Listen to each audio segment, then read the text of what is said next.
Post-traumatic stress disorder, PTSD, is not reserved only for people in the military. It can be diagnosed in anyone who has been through a situation that they find excessively difficult to process and in which their life and or welfare was put into danger. They display signs and symptoms of anxiety and mood disorders and may avoid anything that remotely reminds them of the event, making their world very small and their view very narrow. According to the DSM-5, to be diagnosed with PTSD, an individual must have been exposed to, quote, death, actual or threatened serious injury, or actual or threatened sexual violence, end quote.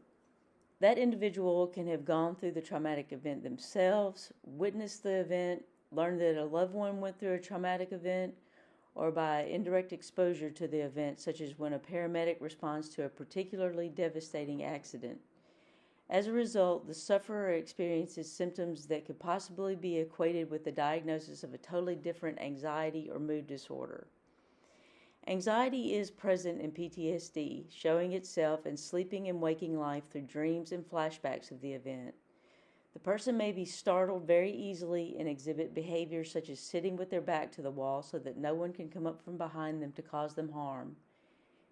If the individual does not realize that they have been traumatized by something they experienced first or second hand, they might be misdiagnosed with an anxiety disorder such as generalized anxiety disorder or panic disorder, or their lack of interest in life and isolation from others might lead to a diagnosis of major depression.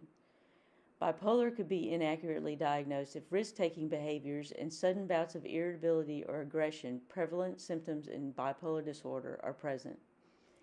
Difficulty concentrating is another symptom of PTSD that could be used to support a diagnosis of ADHD, anxiety, or mood disorder.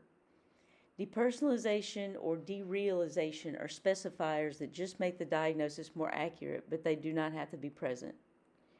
It is important to tell your healthcare provider all of your symptoms and, importantly, the timing of your symptoms so that they can make an accurate diagnosis. For example, if you omit that you were severely abused in childhood, verbally, physically, or sexually, the provider needs to know this. Too much information is more desirable than too little in this case. So if you've been through an event that upset you and you have any of the symptoms above, please seek help as there are effective treatment options for post-traumatic stress disorder.